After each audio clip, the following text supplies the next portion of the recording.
representing Franchise Secrets, Erik Van Horn. Hey listeners, if you like this podcast and you want more content on all things franchising, then you'll love our free Facebook group. It's the largest and most helpful Facebook group in all of franchising. Join our free community of current franchisees and franchisors, plus future franchisees and franchisors at franchisesecrets.com/Facebook. Welcome to the Franchise Secrets Podcast. As you might be able to tell, we're switching things up today. My name is Jared Montz, and I'm your guest host for this episode, putting Erik on the hot seat. You might be wondering, who the heck am I? So let me tell you. My name is Jared Montz, and I'm a franchisee with my wife and our partner in Las Vegas with Pure Barre. I've got a background in playing soccer, coaching soccer, and tech startups. I'm certainly no franchise expert, but I'm a Franchise Tribe member. And I pride myself on being a learner, and I thoroughly enjoy being a part of our franchise community that Erik's built. Now, Erik, he really needs no introduction at this point, but I'd like to give him one anyway. Erik's from South Dakota, and he's managed to rack up quite the Wikipedia page-sized bio of being a leader and a winner in franchising. Mind you, all while living on his land, fishing, mountain biking, wake surfing, and being with his family. Erik, welcome to your own show. That was a great intro, man. I love it. I'm so glad you had this idea. Thank you. I felt great. I had so much fun writing that up. Like, this would be good. So you're welcome. And thanks for having me. I've listened to so many Franchise Secrets and the Franchise Story podcast. This is pretty cool for me to be on right now. So thank you. 100%. I love it. I'm excited to see where this goes. I'm kind of flying blind, but I have 100% trust in you, buddy. All right, good. Well, just all you listeners out there, before we got on, Erik's like, I just played pickleball. I'm on an intermittent fast and I'm drinking bulletproof coffee. And I'm like, oh my goodness, we're going to have to keep him focused here. So I've got some structure for today's episode, Erik. And what we're going to start with is a game of Erik Van Horn, true or false. Okay. Then we're going to talk operating partners and entrepreneurs franchising their business. And after that, we're going to get into your why. I'm really curious, like why you do what you do and what drives you. We're going to take some member questions and got a little surprise for you at the end. All right. So let's get into it here. Are you ready for Erik? I am 100% ready. I like the agenda, and I think it'll be a lot of fun. Okay, so here's how it's going to work. I'm going to ask you a question or say a statement, and you're going to reply true or false. You can add some context and color to it if you'd like, but that's how the game works. All right, first up, have you ever recorded a podcast from your hot tub? I had to think about that because that might be true, but that is false. I've had many Zoom calls in the hot tub with snowstorms behind me, but I've never actually recorded a podcast, but I'm sure I've recorded content from the hot tub. Yeah, that's great. Well, my next question was going to be, have you ever considered recording a podcast from your hot tub? Yes, I've considered recording my podcast from everywhere. I considered recording my podcast from my mountain bike, because I was out mountain biking yesterday and I was thinking about I could record a podcast on the mountain bike because I was listening to somebody talk about Russell Brunson with ClickFunnels. He records his podcast in his car. Marketing Secrets, he records it from the car, but the mountain bike, I've considered it. I've considered it from everywhere. And I just considered about doing some content on the wake surfing board, because we're going out later today with the family. So I've considered it. And I thought probably not the iPhone, but maybe a GoPro. Yeah, that would be great. I was laughing, imagining you wake surfing and me being in a tube behind, like right next to you on the boat, trying to interview you from the tube. I thought would be good. Well, let's make that happen this summer when a group of people are coming out here with their families, franchise people. So that would be fun. That would be fun. So this is a nice segue into our next question about the mountain biking, because Zach Leese sent in a question. While mountain biking, have you ever had to race to find cell service for a business call? Oh, 100%. Yes. I love that, Zach. Member of the mastermind. Zach's awesome. Big guy in franchising and just one of the nicest guys. So great question. Yeah, I remember this last fall, I was mountain biking and there was an important call that I needed to get on. And I was just going hard to get to the cell service because there's not a bunch of cell service out on the mountain bike trail. And I was going hard to get to this call that I needed to be on. And then I had my chain broke. Like my chains never break and my chain broke. And so then I had to hike up to a spot and my mountain bike buddy, Scott Duncan, shout out to Scott Duncan for my business partner and mountain biking buddy. He came and got the car, my own car, and rescued me. And I was able to make the call because I hiked up to get cell service. So yes. That's hilarious. All right. Zach, nice one. That one is true. Okay. Next up. Have you ever closed a deal while wake surfing? True or false? I've never closed a deal while actually wake surfing, but I have closed a deal on the wake surfing boat. so on the boat, yes, not actually surfing. So yeah, you're making me think like all I do is go out and play and have fun. So we'll probably talk about that later, but absolutely the wake surfing boat, that's true. Nice. All right. And part of the reason is, we hear all this, but like I enjoy being out and doing things and I can do a little bit of business at the same time. So I love that. That's my philosophy on that. I'd rather close a deal on the wakeboarding boat, surfing boat versus just being in the office all the time. Yeah, I love it. It's magical. Magical. All right. What about tractors? Have you closed a deal on a tractor? No, never closed. No, never closed the deal on a tractor, but I have a tractor. I don't drive it very much. But 2 days ago they were out. My neighbors were haying our field because we have a field in the front yard. And I took a video of the whatever it's called, cutting the grass that eventually turns into hay. And so I have a video of that and I was going to post that at some point because we have all hear the term, you got to make hay when the sun shines. And I didn't really understand it until I had a field that needed to be hayed. And I'm like, it makes perfect sense now because everything has to line up. But I did take a video that will be a piece of content from the tractor. Nice. All right. Will you write a book one day?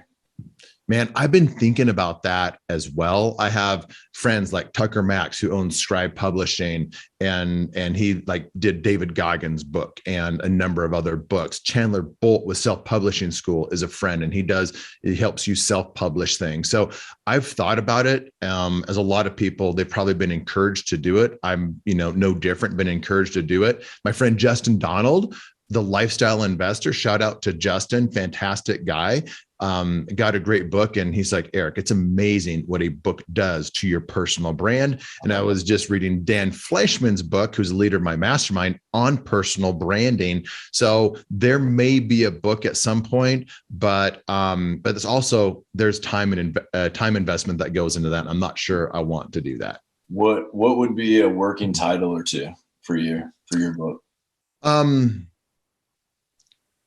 About a working title, it would have to be something around lifestyle. And these are just stealing it from friends like Justin with the lifestyle investor, but entrepreneur, it'd be something around like business owner. No big deal. We won't fine you for that. $5 fine. It's my hay guys. They're my neighbor who we're probably going to play paintball on my field this week too, because we got a whole paintball thing in the back part of the property. I bought 12 paintball guns so people could just come out and play whenever we wanted. And I bought myself the baddest gun because I'm not nearly as young as I used to be and playing with these college age kids. Okay. They are jumping and running and much faster. Erik, I am thinking when you're ready to come up with book titles, I would love to be a part of the creative process on that, because I'm thinking like surfing through franchising or playing through life or something with that. Playing through life. I like that, Jared. So I don't have a book title. I have themes in my head. I don't have titles in my head. And that's why I love people like you that can just think of that type of stuff. So 100%. All right, cool. All right, last question, and then we will be moving on to operating partners. Did you create an LLC for your new wake surfing boat as part of your tax strategy? And if that's true, how do I become an operating partner in that business? That is, I wish that was true. I tried to make that true. If it was true, I wouldn't tell you that it was true, because you can't really do that. But it's not true. My CPA is like, Erik, that's a bad idea. But I certainly tried. Like, what can I do to be able to, use this for business purposes? But maybe as we talk about it on the podcast, and friends like you that are part of the mastermind come out, maybe I convince my CPA to be like, hey, this is a good idea. But right now, that is false. All right. Well, switching gears and talking operating partners. Get a little more serious now. Listeners, thank you guys for hanging with us on that. I thought that would be fun. So how do you define an operating partner, Erik? Somebody that is doing the operations of the business that does not need your help.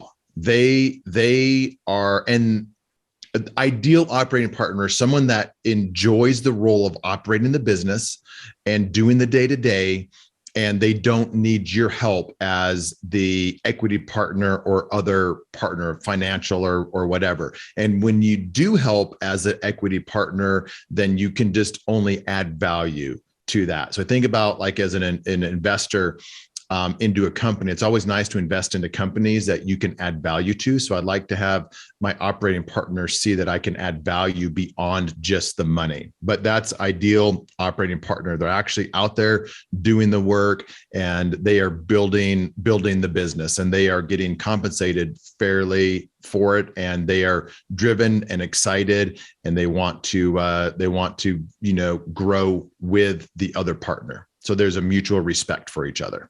That's a good operating partner. Yeah. So what I heard there was you define an operating partner as someone who can run the business without you, and you're really just adding value. Yep. Nice. You had a podcast recently come out about, I think it was titled "What Most People Won't Tell You About Partnerships." I listened to it twice. And in it, you shared how difficult it is to find these operational partners. So is there like an Airbnb kind of marketplace for these people, or you just find them, and how do you find them? And I found them, once you are in business and you've achieved a level of success, they start to find you.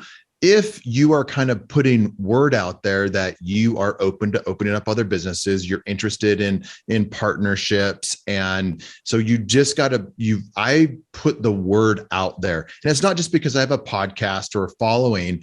Even in my circles of friends, I'm like, I'm looking to, sometimes it's a Facebook post or whatever. I'm looking at going into a different industry. I'd like to find some businesses for sale, or looking at doing another partnership. And just really, you put the word out there, and then people tend to respond to that, and they're like, pick me. So there's been some of that, and some of it in conversation, you just drop it. You're like, hey, I'm interested in growing and bringing on partners. And that's, you just got to put it out there is what I'm saying. You have to put it out there. And then in terms of like finding the right ones, I like to, you got to look for a track record of success with whatever it is. And so I would say there's so many different levels of operating partners. I mean, there's from the person that is, let's say they've just left college. I define myself as that operating partner, where I was young, I was hungry, I had some skills, I had some work ethic, and then my partners help groom me and help me grow up. So that's like level one operating partner, where I don't have they don't have a track record or a history of being successful in business. And then on the other end of the spectrum, you have partners that are like a private equity group. They have a system, they have a process, they have the infrastructure in place, but they are the operation partner entity. So you've got everything in the middle. And so I'm starting to look for partners that are more experienced, have that track record as I start to invest in different businesses and grow into different partnerships in the near future. Yeah. That was interesting how you said level one partner. Do you have almost like a scale of different levels of operational partners? I'm starting to see that. Just kind of when I did the session for the Franchise Tribe Scale Mastermind, I went through my partnerships and just kind of went through them one by one and realized how different they all were. And some of them that have worked out well, some of them that haven't worked out very well. And it's, I'd never blamed the operating partner because it's me. Like I may have picked the wrong one. I may not have been the best equity partner for them, or it might not have been the best business, or COVID might have happened. You just never, there's so many different factors, but I'd like to reflect back and think like, what could I have done differently? Or how could I set up my chances for success, like extreme success in my next partnerships? And moving forward, it's really going to be just people that are like extreme winners. There's not a lot that I'm going to have to bet on, because if they've opened up 7 franchises and they're all profitable, they're all doing well, and they want to scale and they want an equity partner to scale with, I want to be that equity partner that scales with them, versus taking somebody that doesn't have a track record of proven success, whether it's in franchising, a certain industry or whatever. If they don't have that track record, there's a greater chance that it's not going to be as successful as quickly. And even if it is successful, does that mean number 2 and number 3 are going to be as successful? So the more that I'm looking at being more of an equity investor partner, I want to set up my chances of success in all areas. And that means a franchise that is proven, or the founders are proven, the equity partner is proven, and the area is a proven area. And I was just on the phone with somebody the other day. They called me for some advice, and I was just, it was more of an advisory deal, and they were vetting out a certain area development thing. And I told him, I said, why don't you research some of, X, Y, and Z? I gave him some things like, Erik, I've never thought about it. And this has been a guy that's been in business for, 10 years in franchising, successful, knows a lot about a lot of different brands. And so I gave him some things to think about and some things to do, and he just never thought about it before. So I feel like I'm in that area in partnerships. I've had so much experience, but I've been getting some advice from some people that have been further along than me. And so it's just leveled up my game, my business game, my investing game. And so I feel like I am going to, in the future, have a better idea of the operating partners that are going to be just A players, and not have to have that as one of the question marks of, is this thing going to be successful? So what I heard there was, at your stage right now, it seems like you're going more for the extreme winners. They've already had lots of track records of success. So if we were making this levels of operating partners, maybe that's level 5 and up.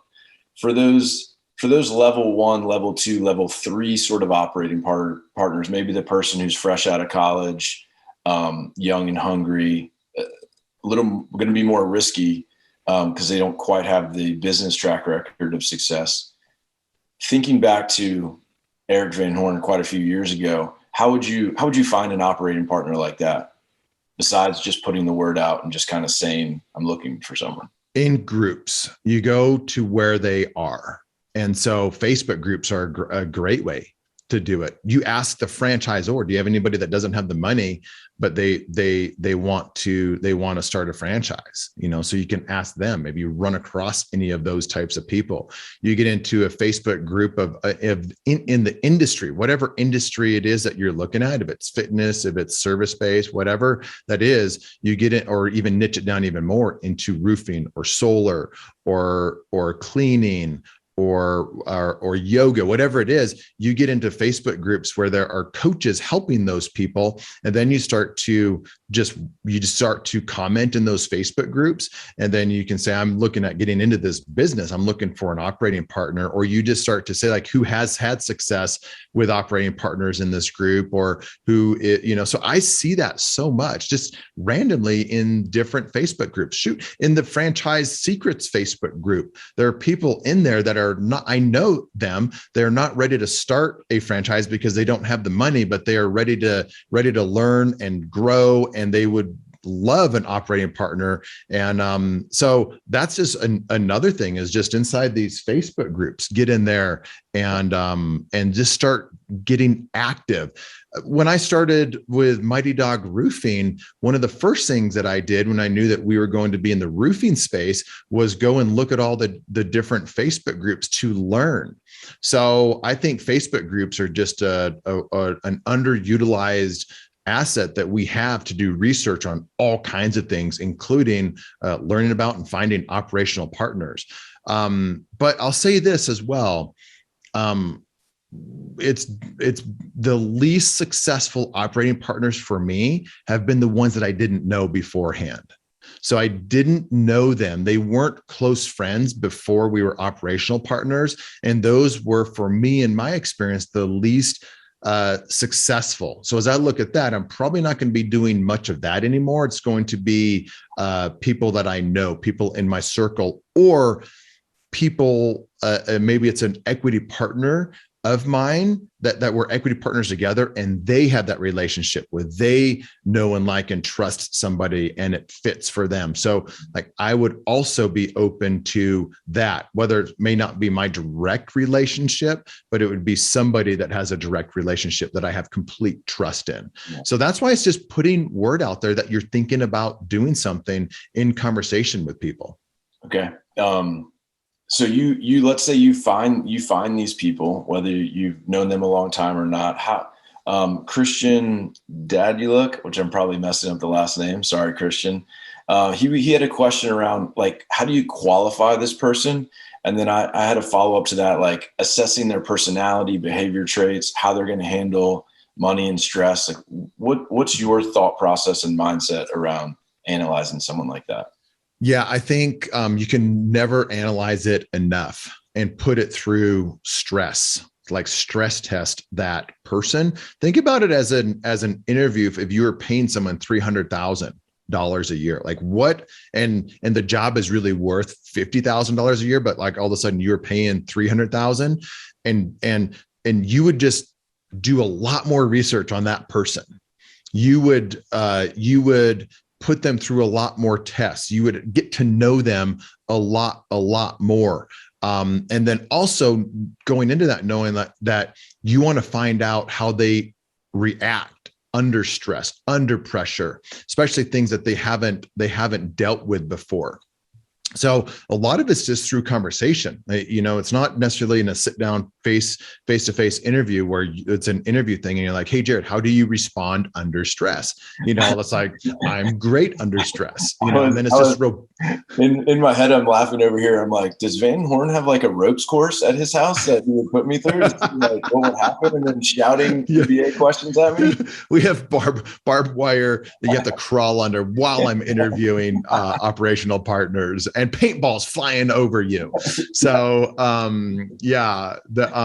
but we all react different under stress. And if you haven't had the pressure of being an entrepreneur, you don't really know what that's like.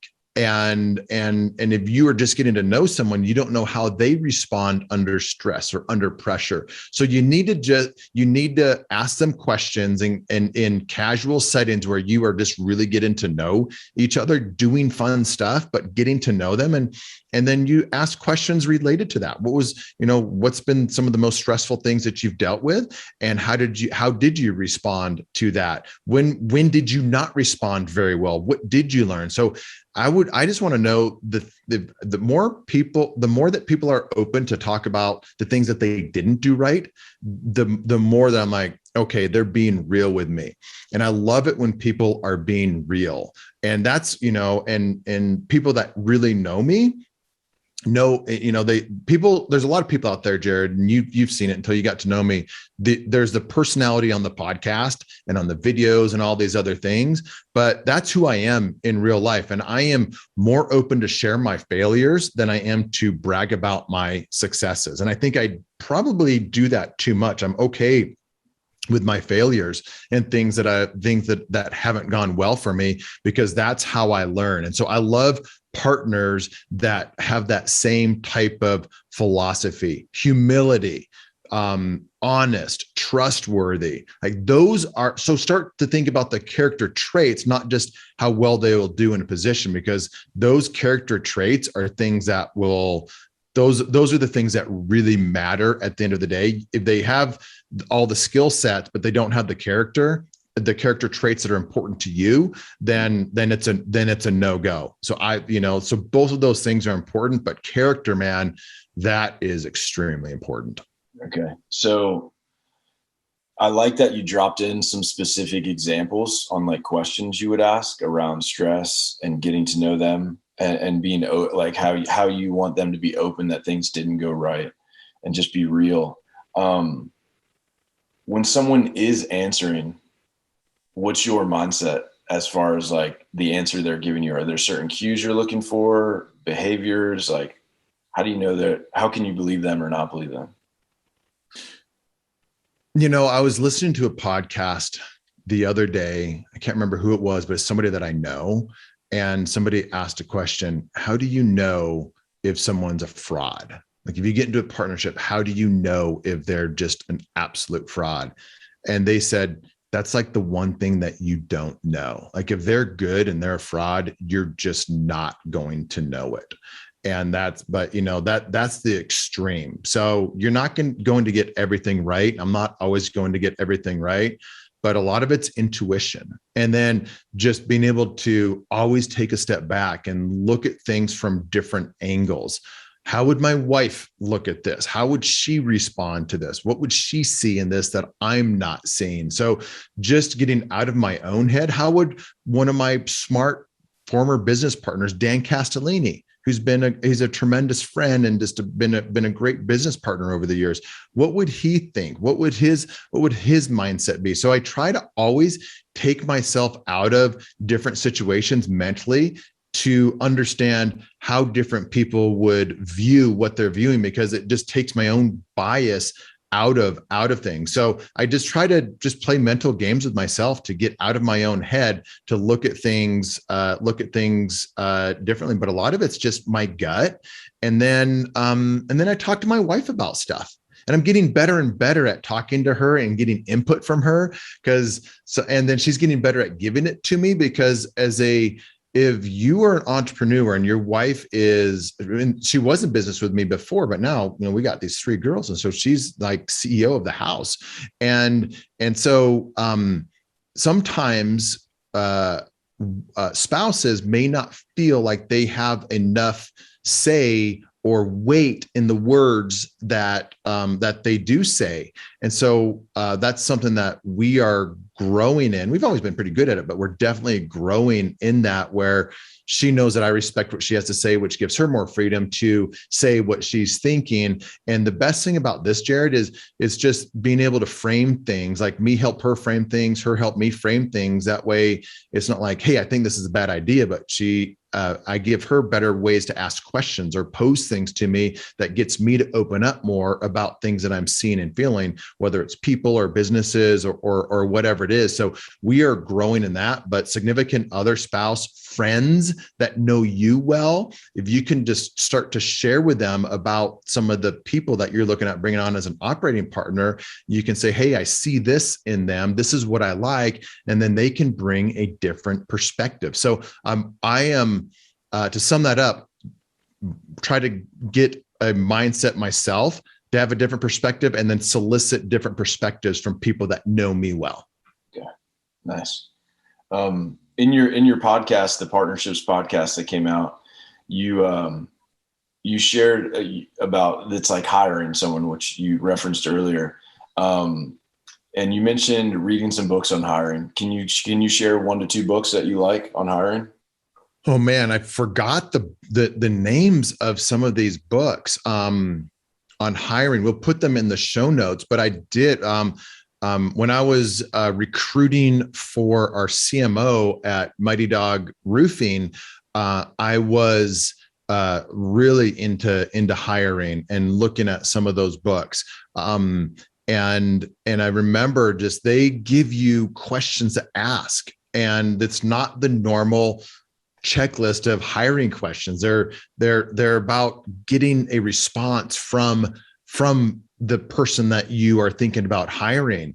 And there's different ways to different levels of hiring. So I dove deep into a few books, but one of my favorites about just kind of a mindset from a hiring standpoint or operational partners is Who Not How.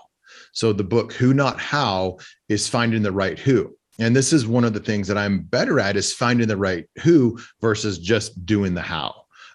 So we'll definitely drop several books in the show notes, and you might even remember some of them because I've forgotten them. I remember the statement you said, "Who, not how," a while back. Let's make an editor note. Caleb, can you make sure you track down Erik's Amazon account to figure out what books he was getting back then? So let's say you find that who. Alex Jeter had a question in regards to partnerships. Like, do you have a set pattern for splitting up equity with your partners?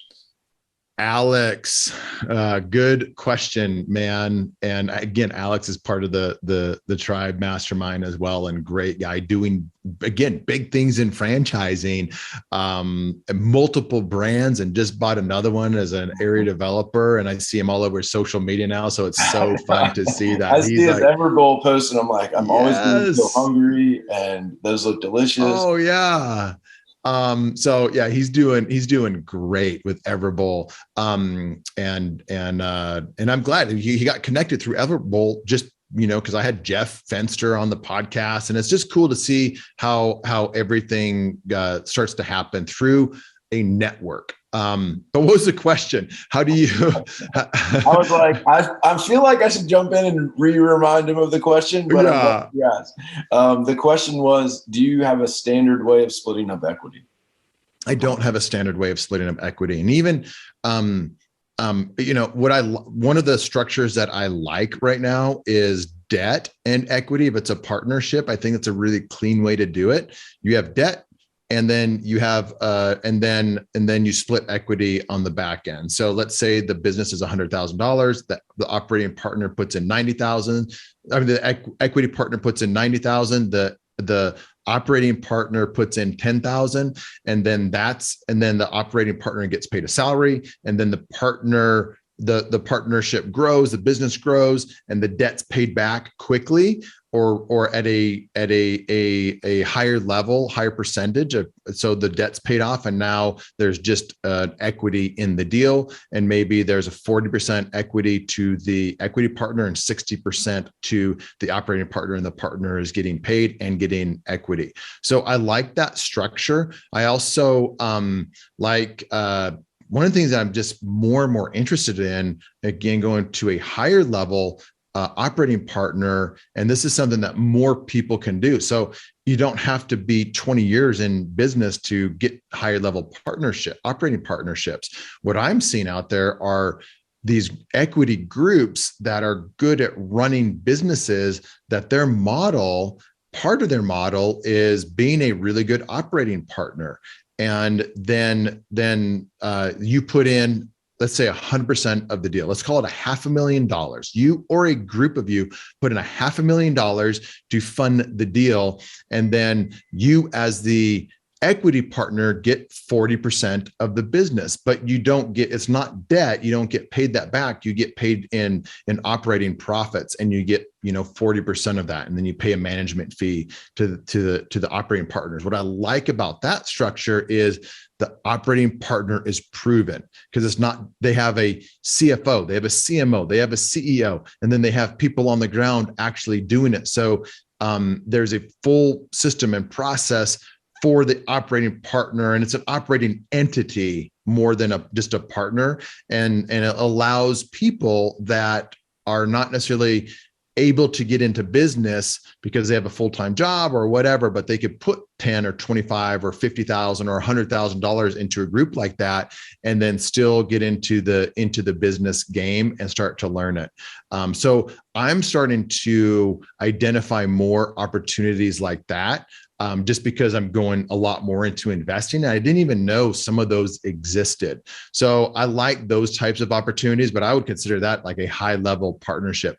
You pay for it. You pay, and because you're the one putting up all the money, and they're putting in all the time and the effort, and there's a mutual split of profits. And when it works out really well. And I know some of these are working out very well for both entities. So that's, I like that.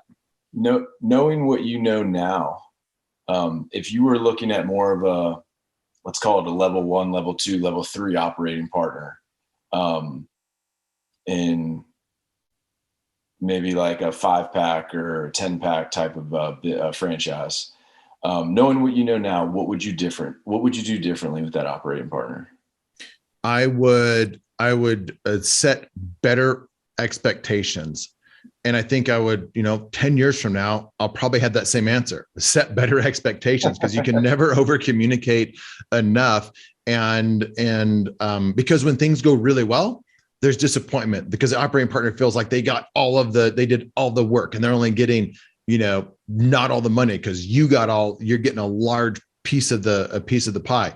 When things go poor, then they're like, I did all this work and I'm not getting anything from it. So, both of those things are possibilities. Likely it's probably right in the middle, but there's always opportunity for disappointment in operating partners. And I hate disappointment like that, but the more that you communicate even that on the front end and letting them know, there will be a point when you feel like this is unfair.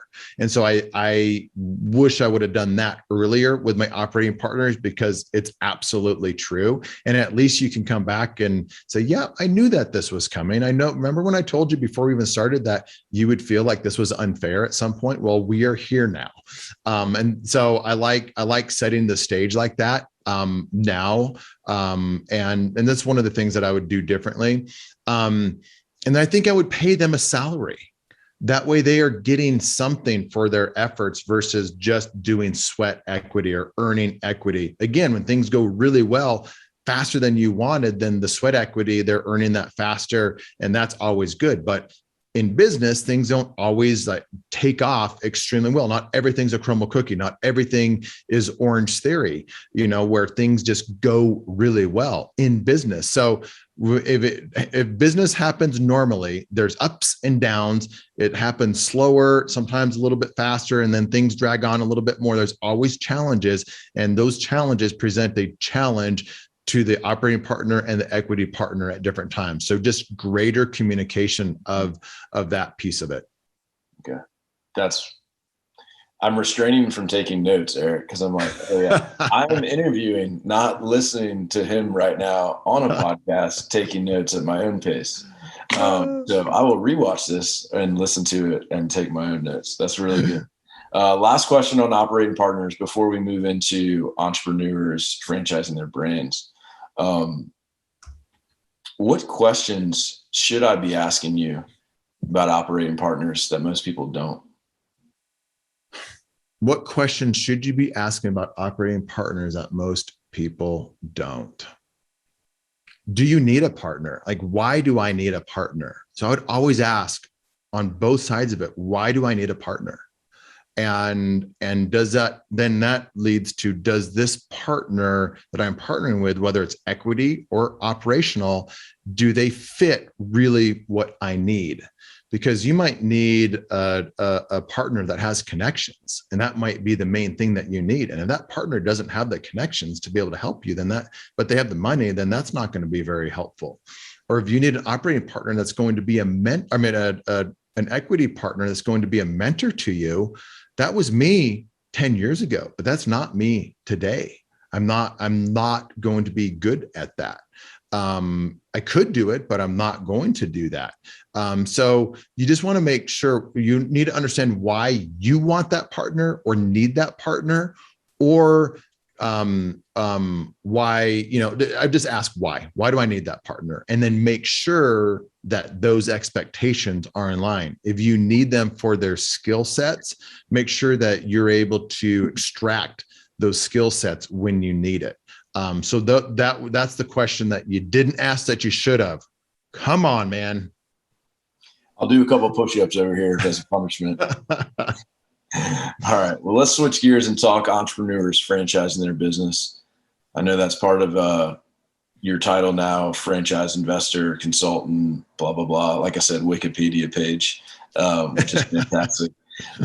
In your mind, Erik, what makes a business a franchisable business? Something that can be duplicated and replicated across the country or most of the country.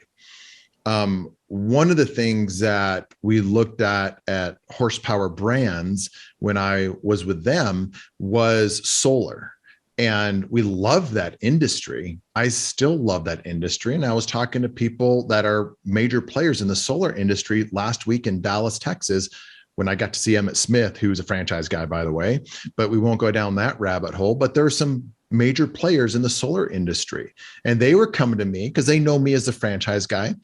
And they're like, Erik, I would like to franchise my business. I had a lot of different people. I had a number of people that came up to me at that mastermind for investors asking me about franchising their business. And the solar guy has said, Erik, we are making good money. We're doing this. I've got the systems and the processes. I said, can you do it in California like you could in South Dakota and in Idaho and in Pennsylvania and in New York? And I just named these different states. I said, is it all the same there, or is business different? And the answer is business is different.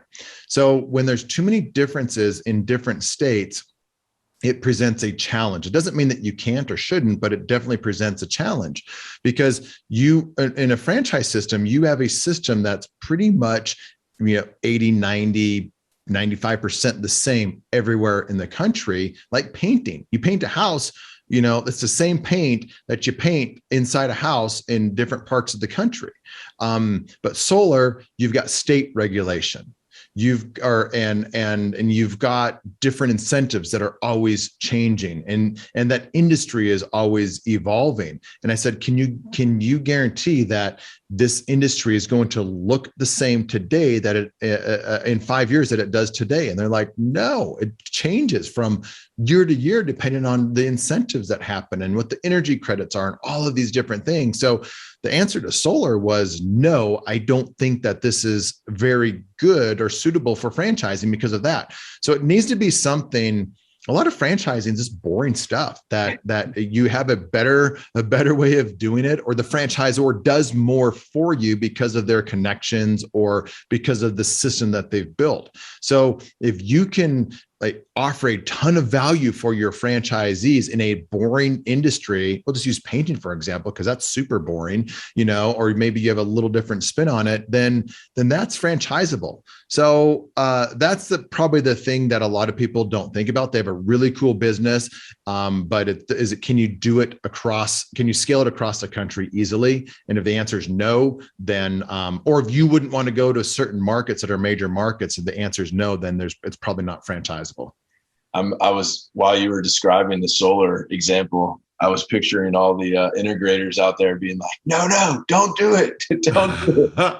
Don't do that one. So on the leadership side of things, let's say you have an entrepreneur, what type of entrepreneur or person can make that jump from owning the business to and being successful to owning a franchisor and being successful? They have to, they have to get to the point where they want to scale. Just because it's successful and they're happy with success and they think, I just want to have more success, that's probably not a reason to do it. Again, this last week, I was talking to some amazing entrepreneurs that are ready to scale. They have significant businesses, and I'm, probably going to be advising some of them on how to scale through franchising, but they have to want to scale nationwide, and they have to want to put in the time to be able to do that, because it requires significant time to grow a franchise. It's one of the reasons that I've took an early buyout from Horsepower Brands and Mighty Dog Roofing, because I have 10 years left with my daughters at home. They'll probably stay longer, but I've got 10 years left. I've got 10 summers left. I've got 10 Christmases left with my daughters. And they're going to go from the stage where they're 8, 9, and 11, where dad's the coolest thing. And it's just amazing right now. And that's going to evolve over time. So I was not willing to put 10 years of my effort into a business as a franchisor, just myself, because it would occupy all of my time. And I am at the stage where I'm not wanting to do that. And even within the partnership, I was starting to travel more and just more demand on my time. And I didn't want more time demand for I just didn't want more time demand. I wanted more time with my family. So I took an early buyout from Horsepower Brands and Mighty Dog Roofing so I could help other entrepreneurs do the same in their business, but it wasn't going to require that from me. So I like to look for partners, or I'd like to advise franchisors that are wanting to franchise their business that they are that hustle. They are ready to do that. And they're ready to put in that time, effort, and energy. And here's the other thing, knowing that they are no longer in their business. Go back to painting. They're no longer in the painting business. They are in the franchisee business. They are now helping people that don't have any entrepreneur experience become successful entrepreneur business. That's their business now. And so it's a very different thing. So that's what I think early entrepreneurs that are wanting to franchise their business just need to realize that they're no longer in their industry anymore. And but they really want to scale. And there's two ways to scale. And it's to build out an infrastructure like Tommy Mello with A1 Garage. He was on this podcast. We're in the same mastermind. He's acquiring a ton of garage door businesses out there. And then yet there are other people out there that are doing it through the franchise model, growing garage door businesses through franchising. They're different models and different ways of achieving massive success as the founder of it. But it needs to be somebody like a Tommy that would do it on their own, that would grow it on their own. And they're just choosing to do it through the franchise model versus scaling it across the country on their own. Let's take a sip of coffee over there. Clear your throat a little bit, Erik. This is I want to talk about your why now, because you talked about your family and wanting more time and your daughters and having 10 summers left. So what is your why? What drives you? There was a time when my dad had a construction company growing up, and I think I was probably 12 or 13. And I used to play a lot of volleyball, have fun playing volleyball. And he made a conscious decision to start coming home when I was done with school. And then we would go out on the volleyball court at the house, a grass volleyball court, and just hit the ball around and do stuff or play some basketball. But he made a decision at that time to spend time with us, me and my sister, versus just working more. And so I didn't realize it at the time how significant that was. But looking back, I realized how significant that was, because I'm sure it meant less money. I'm sure it meant building a less of a business. I'm sure it meant his employees and key employees saying, what are you doing leaving here? You're the boss, you're the owner, but you should probably be working more. You're not leading by example. But he put his family first. So as I've become a father myself, I realize the significance of that. And that's always just kind of stayed with me. And then when I'm in different groups of entrepreneurs, I tend to gravitate towards those entrepreneurs that are talking about their family, that are talking about their marriage, they're talking about things like that, talking about time with their kids. And so I gravitate towards that. And that's how I got connected with John Vroman and Front Row Dads. And now when I was again at this event in Dallas, and I sent John Vroman a message along with another entrepreneur that has a similar type family focus. And so I just realized I gravitate towards those men that care more about their families than they care about their business. They care about both, but they're not caught up in just doing business for the next 10 or 20 years, thinking they're doing it for the family. And so I didn't want to go down a rabbit hole of accidentally putting business before family. John Vroman with Front Row Dads says, we're family men with businesses, not businessmen with family. And I know that you're part of that. But that just resonated more with me. And the more that I've been around people like that, that has just become more part of who I am. So why I do things is for my family. And I haven't tricked myself into thinking I'm growing businesses for my family. I've realized I'm really wanting to spend time with my family. We're going boating today. After this podcast on Wednesday, we're recording this. We're going out on the surf boat. I worked yesterday. I'll do some important things, my 3 most important tasks today, but then we're going surfing. So, and I talked to my buddy, Brian Holmes today. And just before this podcast, and he's like, we talked, we're like, hey, what are the big 3 things that you're wanting to do? And we just talked back and forth, and both of us, it was about family and why we're doing things for our family, like really doing it for our family, intentional with family. So you hear me talking about family a lot. So my why is my family. My other why is to talk about this so other people that are attracted to that type of thing come into my world. And whether it's through the Franchise Tribe Mastermind or franchise wars that I mentor and advise, or just friends that I'm around, like-minded people that are really family men first, businessmen second. So that's my family. And then helping other people that are want to be like that, become like that, having their businesses grow. But if most people, Jared, they want to start a business and they say they want to buy time with their money. Yet most people, when they start to build a business, they get a taste of what it's like to have money. Whether you go from 50,000 to 200,000, that's life-changing from a lifestyle standpoint, or 200 to $1 million, it's life-changing. Most people, once they get a taste of having more money so they can buy more stuff, they just want more money so they can buy more stuff, because it's never ending, the types of things that you can buy. And so I frame it this way. If what would change in my life if I had life-changing money? If I had life-changing money today, what would change? And my answer is nothing. I might have a better car. I might have a better house. I might have a second house or a third house or a fourth house. But what would that really change for me? So life-changing to me would change nothing in my life. And I want to live that way. And I want to be around other people that want to be like that. And I want to help them out through the mastermind, or just through people that come into my world. So that's my why. My family man first, and then helping other people that are on that similar journey as me do the same.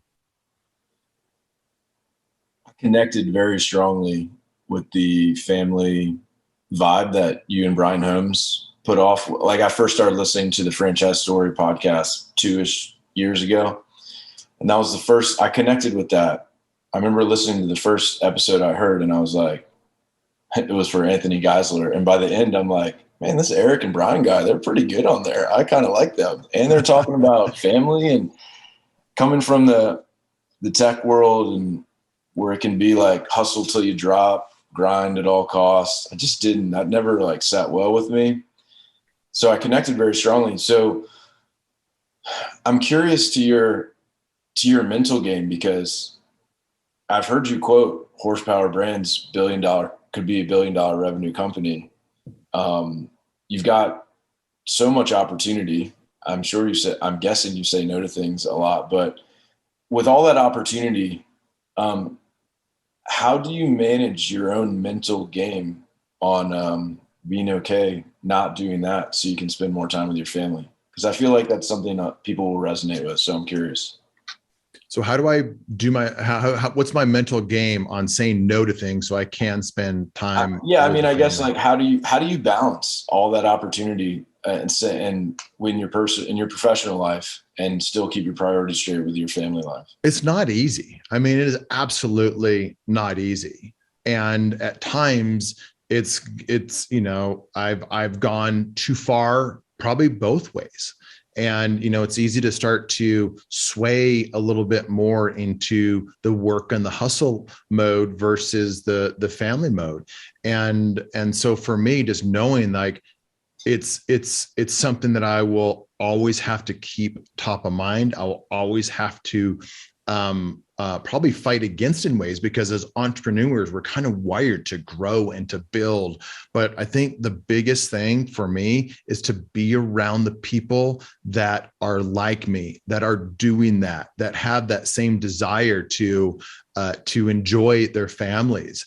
And, and I think about, there are people that are popping into my head right now, and I want to have more conversations with the people that are doing that, because it's just a reminder. And here's the thing, we hear it all the time. You're like the 5 people that you hang around with the most. And so if your circle of friends, your closest friends, that the people that you spend time with don't have that mentality, then that is rubbing off on you. And at times that has rubbed off on me, and I didn't even realize it. So being around people that can help you stay grounded and remind you of what's most important to you is extremely important. So whether it's just listening to podcasts that are more about family and improving your relationship with your wife or your relationship with your kids, and then, or just focusing on that, having that just be a major focus, just, it's always top of mind. I start to get off when I'm thinking how to build and how to grow and how to do all these things. And that's the majority of my time, the majority of the relationships that I'm around, the majority of the things that occupy my thoughts. That's when I start to get off. So it's pretty simple. You just start listening to the things that are reading the books or being around the people that are doing what you want to do, that have that message that that resonates with where you want to go. And then, so that's it for me. As I think about it, I'm just spending more and more time on those types of relationships in my own life. Do you have 1 to 2 books that you recommend on that? I recommend the Front Row Dads podcast. And then, so listen to the Front Row Dads podcast, and then you hear something that resonates with you with somebody else on there, and they're probably going to be a very similar type. They're going to go onto other podcasts and do similar types of content. So Hal Elrod, like I know Hal, I don't know him well, but I know him, and I know he's a part of Front Row Dads, and I know that he and John Broman are really good friends, and I know he's the real deal. And so like I'll listen to Hal on other things or follow him on Facebook and just be like, man, he's cooking dinner for his family and he's on his own ranch and things like that. Even though I don't know Hal very well, I follow that because it's in front of me, versus like somebody who just had another, exit for this or whatever. Cause I like that too. I want to be around people that are rock stars in business, but I want to, when I think about being balanced, it's the balance of the things that I am consuming. That's probably what helps balance me more. That's how I know I'm getting unbalanced. If I'm just focused on, growing a business and that's all I'm consuming, then I'm probably off balance. And so I think that's a really simple hack to stay balanced, is just listen to that type of John Ruhlin with Giftology. I was just with him, and he's a really good friend. And we talk about, like, when we get together, we talk about our families. We talk about those types of things. So like when I'm around John, it just makes me want to be more like John and more like the entrepreneurs that have all of these different things going on in the background with business, but at the core is there's more to life. There's more to them than just business. Well, thank you for going deep on that and just being vulnerable and sharing some of the personal stuff. On the maybe like 10, 15 more minutes and we'll be wrapping it up, Erik. On the leadership side, there's a quote I saw from Josh Felber on your podcast, on his podcast with you. And he quoted you as saying, "I've never been a micromanager, but I've had to become a better leader over the years." Can you unpack that for us a little more and like be specific, maybe how you become a better leader over the years? So yeah, I'm not a micromanager to a fault. So it's not because I'm so good at not micromanaging. Like I just want to trust people and let them figure it out and do it. And that's why I'm better at partnering with people that are a higher level of manager or operational partner, because I don't want to teach them how to do everything. I would rather them just do it, come to me, let me know when they need some help. So what I've figured out is, people, how I become a better leader is just getting to know the people that I lead more, like getting to know their strengths and weaknesses, and then being able to lead them how they need to be led versus leading them the way that I like to lead people. So I'd rather have somebody that will just go get it done for me from the who, not how bug, like just find the right who and let them run with it. But not everybody's ready to do that. And so for me, it's just taking a step back, getting to know people, getting to know their strengths and weaknesses, building that relationship with them. So there's a deeper level of trust when I need to say something that might not be the most popular thing, or they come to me and they're able to share things that they may not be the most comfortable conversation, but they feel comfortable coming to me because I've gotten to know them more. So that bridge of just relationship. So that's probably one of the things that I've learned about leadership over the years is just really getting to know the people that I'm leading and just caring about them, like actually caring about them. I think one of the things that, like Mirko was my manager at Solo Salons, and he's a great friend to this day. People have heard me say that many times about him, and we'll just get on the phone and talk about all kinds of things. But we had a trust with each other over the years, and it was built, and some of it was built around family. So I think just having that deep level of trust with the people that I am leading, that that way when I say something that needs to be said, it's received better versus just saying that, oh, there's Erik just saying this thing. So that bridge of trust is something that I haven't always had or placed that much importance around as I have recently. And then just knowing my own weaknesses around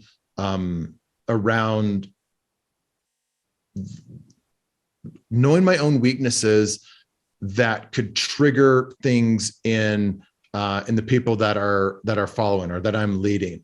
So in other words, I can tend to be just really direct, not meaning to be harsh, but just really direct, like, hey, this needs to be done. So very transactional. But if it's not the right, if there hasn't been enough trust that's been built, or if it's not the right message that needs to be sent at that time, or it's just not the right moment for just a transactional conversation, just taking a step back and be like, what does this person really need at this time? And the same message can be delivered two different ways. And so it's my responsibility to deliver that in a way that it's going to be received the best versus I'm the leader. This is how I'm delivering the message. You need to do it my way. And so those are some of the things that I've learned over the years and learned them the hard way. Yeah. I wish you could give that advice to some of my old soccer coaches. That would have been nice. All right. Well, let's do some member questions, and then we've got a little surprise for you to wrap us up. All right. I was when I was putting these together, I was like, all right, every question I've always wanted to ask Erik, I could kind of just like disguise under an alias. I'm like John Smith, and then we have a John Smith in the That's true. He didn't have an H in his name, but he's a John Smith, and he's like, he'd probably be mad at me if I gave out a bunch of questions from him. So Zach Leese had a question. What are some ways or incentives that you use to inspire or motivate your location teams or managers? The incentives that I use, it's a lot of just bonuses. Like, as I look back and trying to just be broad over all of the different businesses, it's just like short wins, short bonuses are, it's probably, it's a real simple, not too great of an answer, but like what's important to them and how do we just give them little wins for the things that they're doing. So just bonuses, and then just appreciation.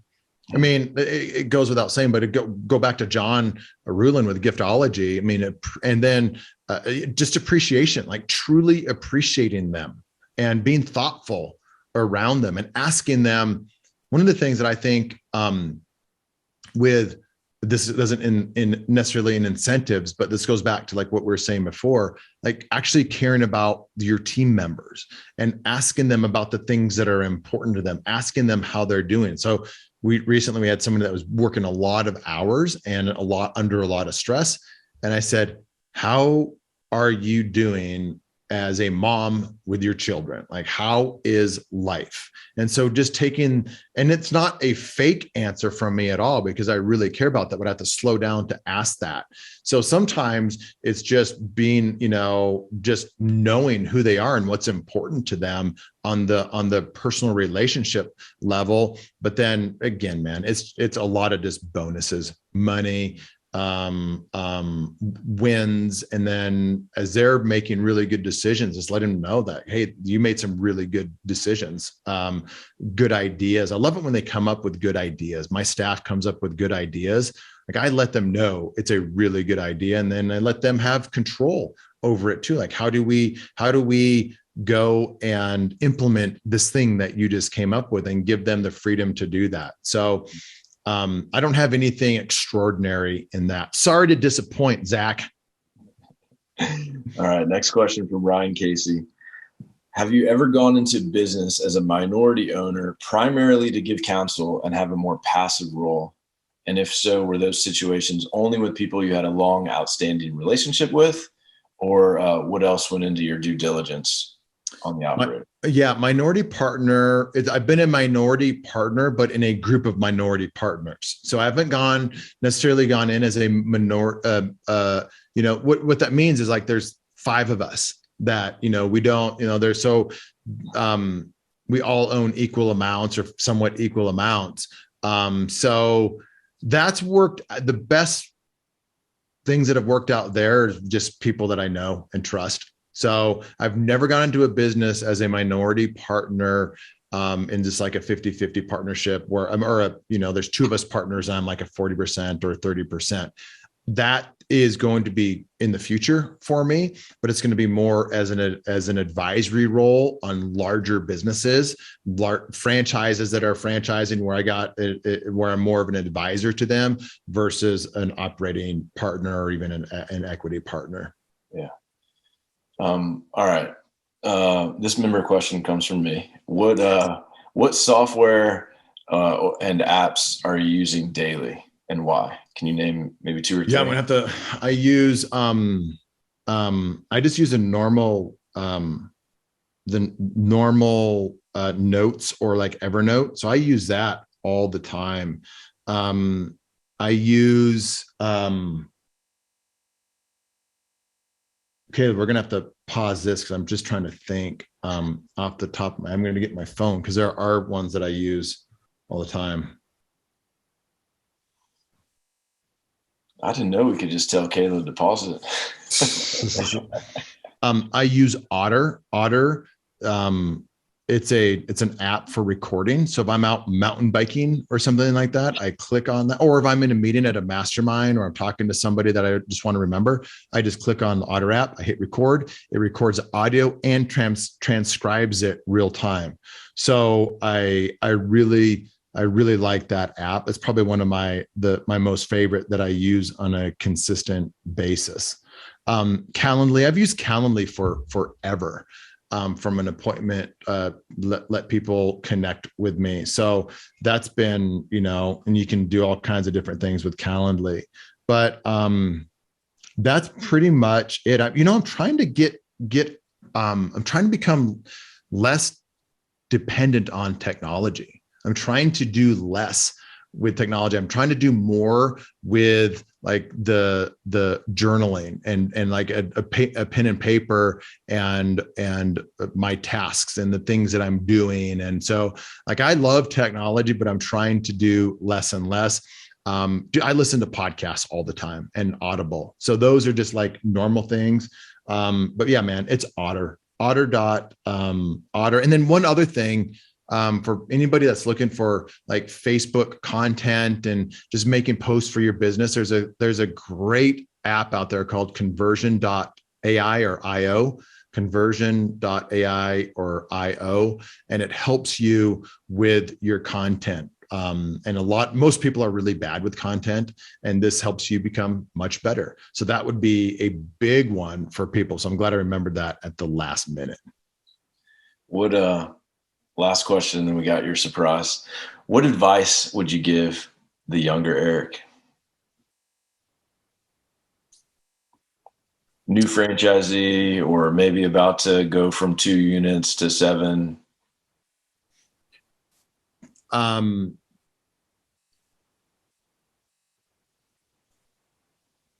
that's a good question. Obviously, I haven't thought about it. That's a question that I should have thought about a lot, man. So good one. And I just have things going through my mind of the things that I did right and the things that I did wrong. And I think what I would say is focus on the things that are working. Like if there are things that are working, do more of that. And if there are things that are not working, get out of that sooner. And then test more. Don't just jump into something right away because of what you think. Test more, due diligence, not due diligence to the point of paralysis by analysis, but just more due diligence. Become better at due diligence. And I think about that, Jared, because of the conversation that I had with somebody yesterday, where he came to me and asked me for some advice on this area development. And I didn't tell him what to do at all, but I gave him a lot of things to think about. And those things that I gave him to think about came from my experience, both good and bad. So that leads me to another piece of advice that I would give myself: learn how to ask better questions sooner, because I've gotten pretty good at asking really good questions. And part of it's from podcasting and different things, but man, you ask the right questions, and you get the answers that you need. But so many times in due diligence and things, we're just asking the wrong questions. And so I would, again, goes back to help have people around you that are able to ask you really good questions. So don't underestimate the power of a good question. How have you learned to ask good questions? Besides just listening to podcasts, I think you mentioned that. I've just asked a question. What question should I be asking? Like, what am I not asking right now? Ask yourself that question, and then go and present the same scenario to 5 different people. What are the questions that you would have if you wanted to do this, to find a way to do this? And if you wanted to poke holes and not do it, what are the questions that you would ask? And then it frames something different for you. And that's what I did to this guy, a friend of mine.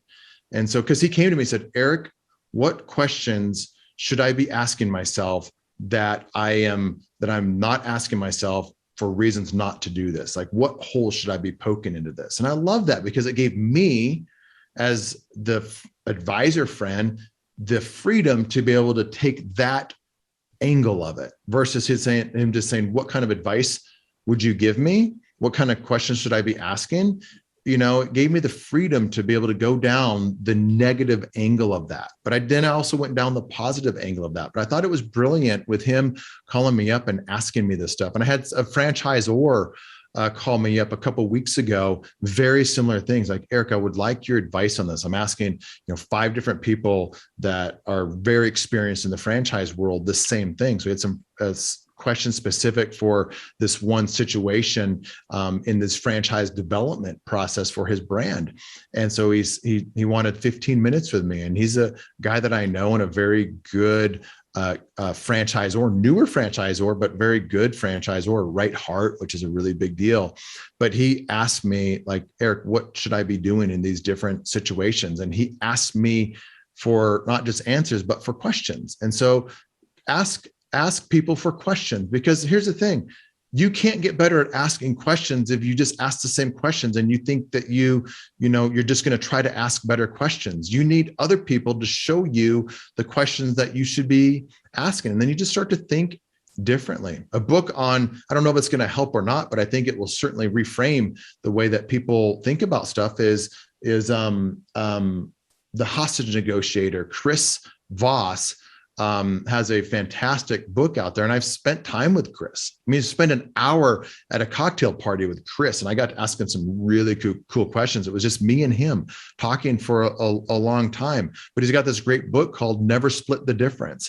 And, just the way his brain works is different than the way my brain works and your brain works. And so you just need to use everyone around you to help you become better at everything that you do. And right now it's asking questions. So ask them for the questions that you should be asking. And that's how you get better at it. Nice. So with, I don't really have a segue into this next part, but, or just a hard next question. Caleb, can you pause this please and cut out this whole error? Just kidding. Don't cut that out, Caleb. That's really good. I'm smiling, picturing an hour with Chris Voss. That's fun. Oh, it was fun. There's some good stories because I was asking questions about the crazy stuff. And one of the things that he said is he's like, because I asked him a number of questions, and he's just like, he's been back for a while. But again, he was like an FBI hostage negotiator. They'd bring him in for the crazy stuff. And he mentioned that he had someone reach out to him from his past life as the negotiator and kind of and went over some of the stuff that they did. He's like, it was crazy back then, Erik. He's like, there was some crazy stuff. I didn't realize how crazy it was. But yeah, it was, if you know Chris, you know the book, you're like, getting an hour with him was pretty amazing. I was super grateful for it. That's awesome. Well, I asked the franchise community to send in some member appreciation for you, and I'm going to have my assistant put a little PDF together for you, just as kind of like a reminder to keep inspiring us, keep helping us learn, keep connecting us. I'm going to read you one of those comments now. We're not going to read all of them.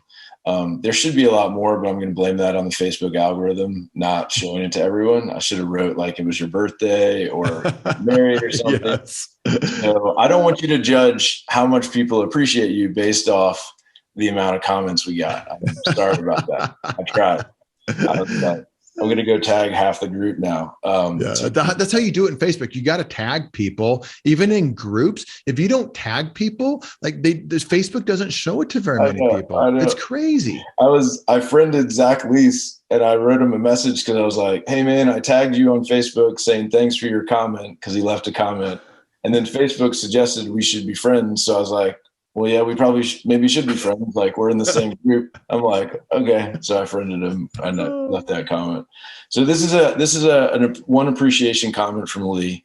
And then I'm going to let you tell me how you like to wrap it up on this show. So I'm going to read it to you, and you just tell me how that feels after.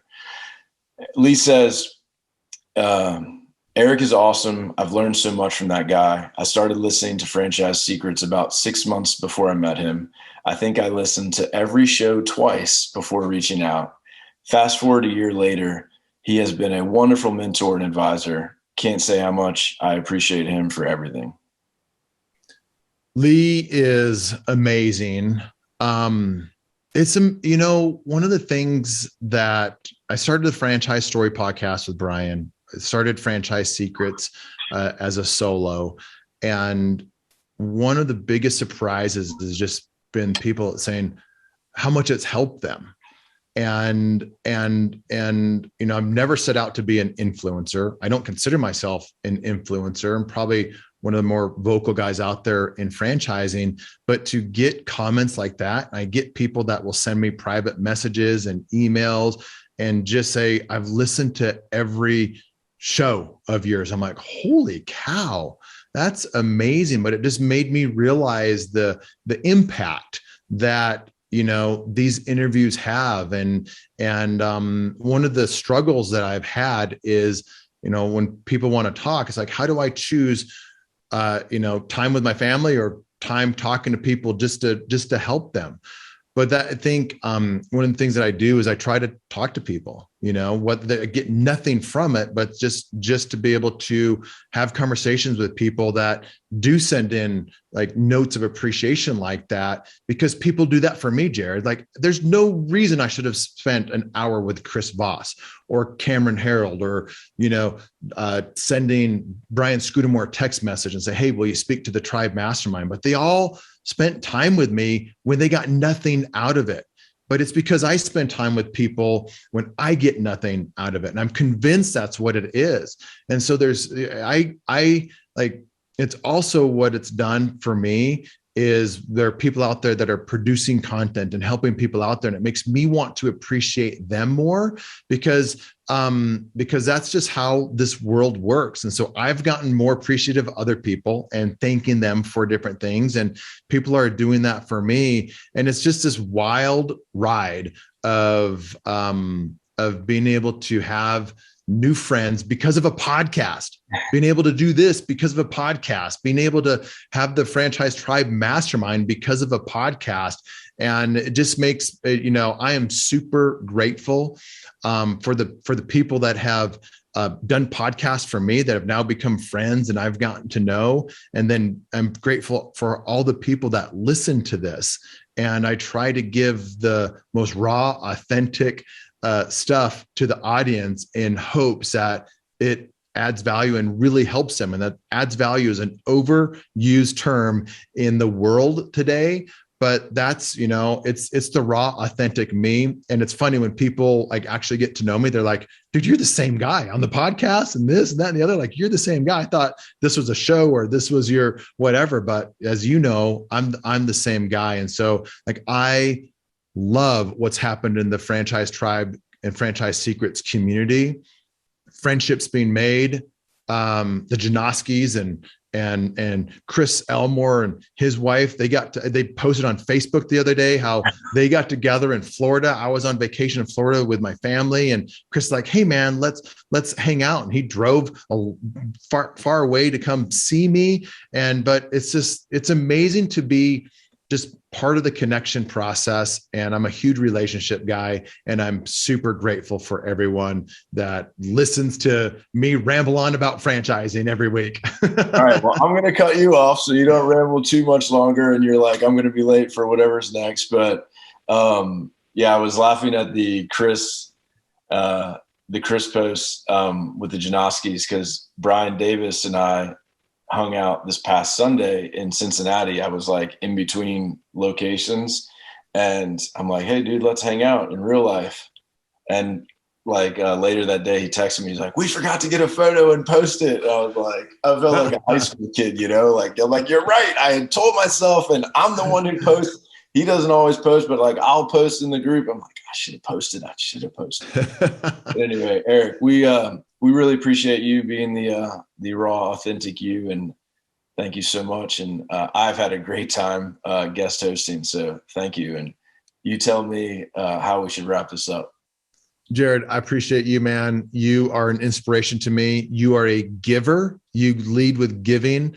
I appreciate that about you. I know what a great leader you are.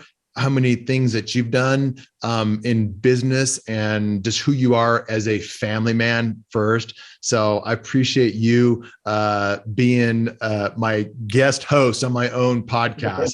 Much love, my friend. All right. Thank you. Thanks for listening to this episode of the Franchise Secrets Podcast. Whether you're watching or listening, please make sure to subscribe to my YouTube channel and to whatever channel you're listening on. If you want my help with anything from buying a franchise to franchising your business, please visit franchisesecrets.com.